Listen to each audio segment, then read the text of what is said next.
Hello aspirants, welcome to AKSIS academy daily current affairs. So ముందుగా మనం నిన్న ఇచ్చినటువంటి క్వశ్చన్కి ఆన్సర్ కనుక చూస్తే ACE2 ఇది ఏ కంటెక్స్ట్లో ఇచ్చింది? ఇది స్ప్రెడ్ ఆఫ్ వైరల్ డిసీజ్కి సంబంధించినటువంటి అంశం ఇది. సో కాబట్టి ఇట్స్ ఈజీ క్వశ్చన్, గతంలో ఇచ్చినటువంటి ప్రశ్న. ఇంకా ఈరోజు టాపిక్ న్యూస్ పేపర్స్లో చాలా ఎక్కువగా ఉంది. ఈరోజు ఓపెనింగ్ న్యూస్ పేపర్ తీయగానే వచ్చినటువంటి కాన్సెప్ట్ ఇది.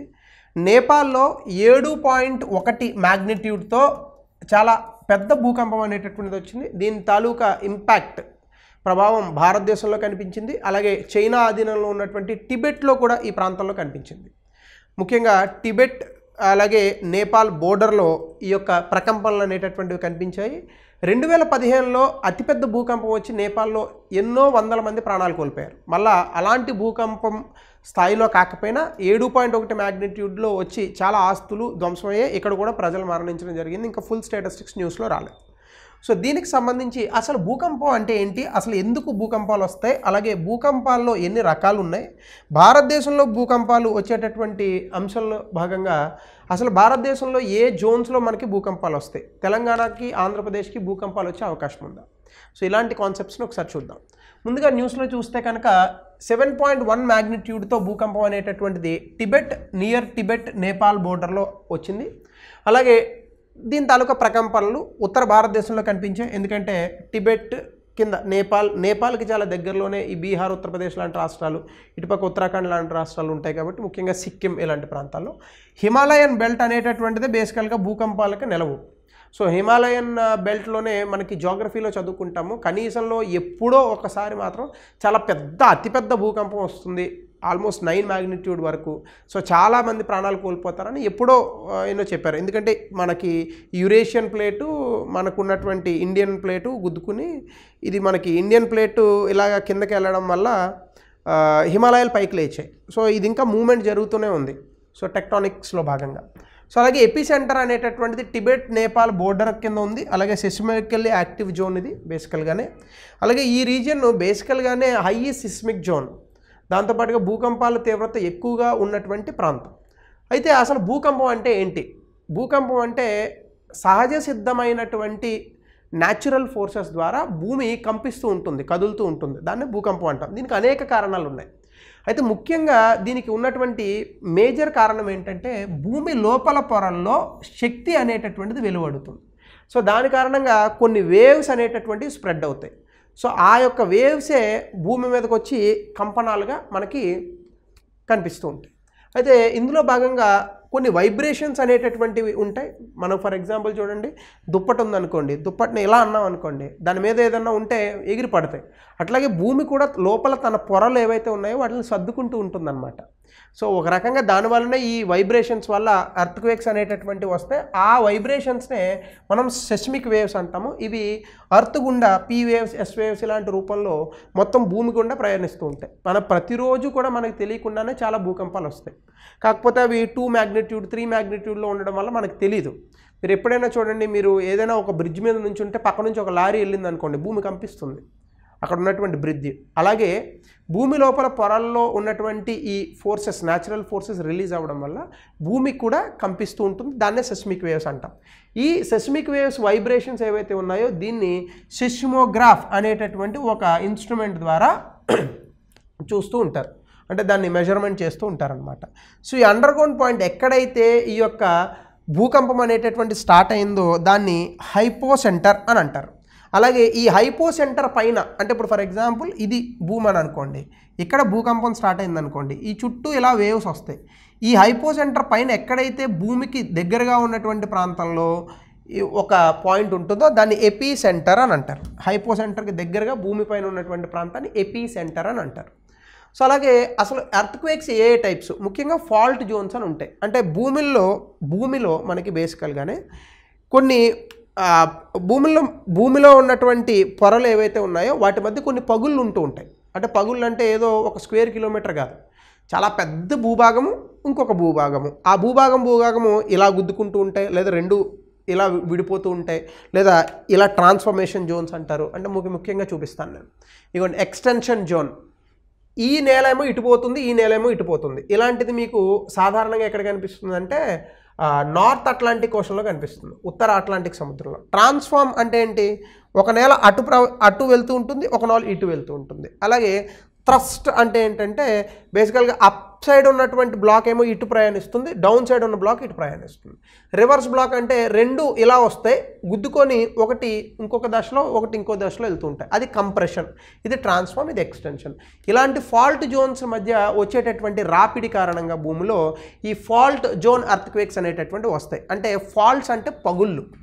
సో భూమి మధ్య ఉన్నటువంటి పగుళ్ళు అది చాలా పెద్ద భూభాగంలో ఉంటుంది. కొన్ని వేల కిలోమీటర్ల భూభాగము, ఇంకొక వేల కిలోమీటర్ల ముక్క. ఈ రెండు ముక్కలు పరస్పరం ఒకదాంతో ఒకటి ట్రాన్స్ఫార్మ్ అవ్వడము, లేదా గుద్దుకోవడము, లేదా వేరు దిశల్లో ప్రయాణించడము. దాని కారణంగా ఈ ఫాల్ట్స్ దగ్గర షార్ప్ బ్రేక్స్ వస్తాయి. కింద ఉన్నటువంటి క్రస్టల్ రాక్స్లో కదలికలు వచ్చి మనకి బేసికల్గా భూకంపాలు అనేటటువంటి వస్తూ ఉంటాయి. సో ఈ ఫాల్ట్స్ దగ్గర ఉన్నటువంటి రాక్స్ కొన్నిసార్లు ఆపోజిట్ డైరెక్షన్లో వెళ్తూ ఉంటాయి.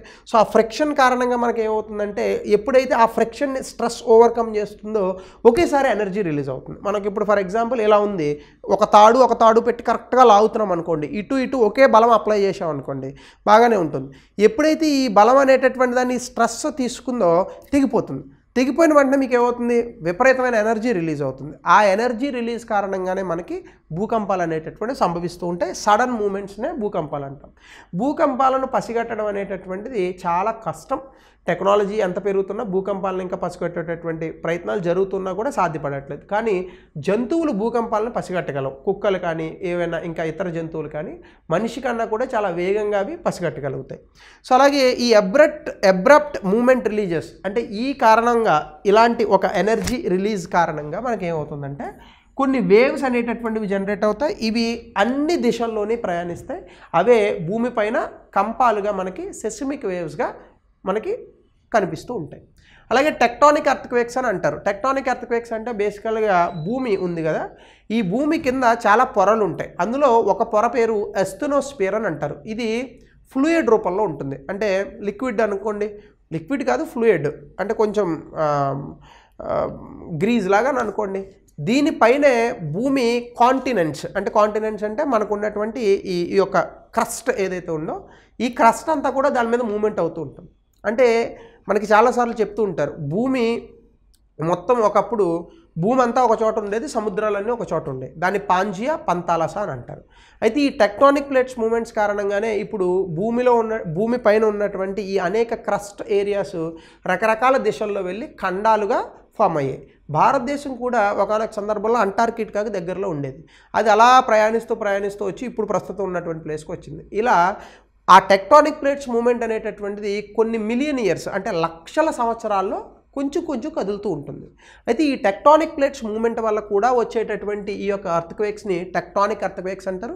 మోస్ట్ కామన్ టైప్, ఎక్కువగా వచ్చేటటువంటి ఎర్త్క్వేక్స్ ఈ రూపంలోనే మనకి దర్శనమిస్తూ ఉంటాయి. సో ఇవి టెక్టానిక్ ఎర్త్క్వేక్స్. చూడండి, ఇది భూమి లోపల పొర, దీన్ని ఇన్నర్ కోర్ అని అంటారు. పైన ఉన్నటువంటి పొర ఇది కోర్, దాని తర్వాత మ్యాంటిల్, క్రస్ట్, మ్యాంటిల్, కోర్. ఈ క్రస్ట్ అనేటటువంటిది ఏంటంటే ఈ పైన ఉన్నటువంటి భూమి. ఈ క్రస్ట్ లోపలే ఒక పొర ఉంటుంది, దాని పేరే ఎస్థెనోస్ఫియర్.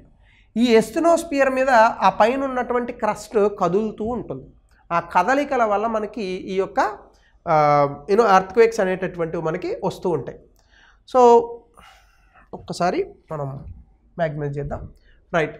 సో కాబట్టి ఇక్కడ అర్త్లో మనకి ఈ సాలిడ్ క్రస్ట్ ఏదైతే ఉందో హాట్ మ్యాంటిల్ ఫ్లూయిడ్, దాన్ని ఎస్థెనోస్ఫియర్ అంటాం. దాని మీద ఈ టెక్టానిక్స్ మూమెంట్స్ కారణంగా మనకి కొన్ని కదలికలు అనేటటువంటివి వస్తాయి. ఈ స్ట్రెస్ అనేటటువంటిది పెరిగిపోతుంది దాని మీద. సో కొన్నిసార్లు క్రాక్స్ వస్తాయి, ఫాల్ట్స్ వస్తాయి, అందులో జరిగినటువంటి కదలికల కారణంగా భూకంపాలు వస్తాయి. సాధారణంగా మనకి ఈ tectonic plates convergent, divergent, transformative boundaries అని ఉంటాయి. అంటే రెండు ప్లేట్లు ఇలా గుద్దుకుంటే దాన్ని కన్వర్జెంట్ అంటారు. ఈ కారణంగానే మనకి హిమాలయాస్ వచ్చాయి. డైవర్జెంట్ బౌండరీస్ అంటే ఒక ప్లేట్ ఎలా పోతుంది, ఒక ప్లేట్ ఎలా పోతుంది. దీని కారణంగానే మనకి నార్త్ అట్లాంటిక్ ఓషన్లో వచ్చినటువంటి డివిజన్ వస్తుంది. ట్రాన్స్ఫర్మేషన్ బౌండరీస్ అంటే ఒకటేమో ఇలా ప్రయాణిస్తుంది, ఒకటేమో ఇలా ప్రయాణిస్తుంది. ఇది ట్రాన్స్ఫర్మేషన్ ప్లేట్ బౌండరీస్. ఈ ప్లేట్ బౌండరీస్ మధ్యలోనే మనకి ఎర్త్క్వేక్స్ రకరకాల మాదిరిగా వస్తాయి. కన్వర్జెంట్ బౌండరీస్లో చాలా అధికంగా ఎర్త్క్వేక్స్ వస్తాయి. అదే మనకు ఉన్నటువంటి హిమాలయన్ జోన్. అలాగే హైపో సెంటర్, ఆల్రెడీ ఎపీ సెంటర్ అనేది చెప్పాను. ఇక్కడ కూడా సేమ్ కాన్సెప్ట్. హైపో సెంటర్ అంటే ఎక్కడైతే ఎనర్జీ రిలీజ్ అయిందో దాని హైపో సెంటర్, దాని మీద ఉన్నటువంటి ఉపరితలం పైన ఉన్నటువంటి సెంటర్ని ఎపీ సెంటర్ అని అంటారు. అలాగే మీరు కనుక చూస్తే మరొకటి వాల్కనిక్ ఎర్త్క్వేక్స్. ఇది అందరికీ సర్వసాధారణంగా తెలుసు. అగ్నిపర్వతాలు బద్దలైనప్పుడు చాలా ఎక్కువ ఎనర్జీ బయటకు వస్తుంది. దాని కారణంగా కూడా మనకి భూకంపాలు వస్తాయి. అయితే ఇది కేవలం అగ్నిపర్వతాలు ఉన్నటువంటి ప్రాంతాల్లో మాత్రమే ఆ మాగ్మా మూమెంట్ వల్ల లోపల ఉన్నటువంటి ఈ రాక్స్ కొంచెం అలజడికి గురయ్యి ఈ యొక్క మూమెంట్స్ అనేటటువంటివి వస్తాయి. ఈ క్రియేట్స్ ల్యాండ్ సబ్సిడెన్స్, అంటే మొన్న కింద ఉన్నటువంటి భూమి ఏదైతే ఉందో కుంగిపోతుంది. అది ఇప్పుడు కిందంతా మాగ్మా ఉంటుంది, అదంతా అగ్నిపర్వతం నుంచి బయటకు వస్తుంది, కింద ఖాళీ ఏర్పడుతుంది, కుంగిపోతుంది అనమాట భూమి. ఇట్లాంటివి కూడా జరుగుతూ ఉంటాయి. సో వాల్కనిక్ ఎర్త్క్వేక్స్ కొన్నిసార్లు వాల్కెనో బద్దలవ్వకుండా కూడా, అంటే అగ్నిపర్వతం పేలకుండా కూడా వచ్చినటువంటి సందర్భాలు ఉన్నాయి. సో అట్లాంటి ఏంటంటే కింద ఉన్నటువంటి మాగ్మా మూమెంట్ కారణంగా లోపల ఉన్నటువంటి లావా అంటారు కదా, బయటకు వస్తే లావా, లోపల ఉంటే మాగ్మా.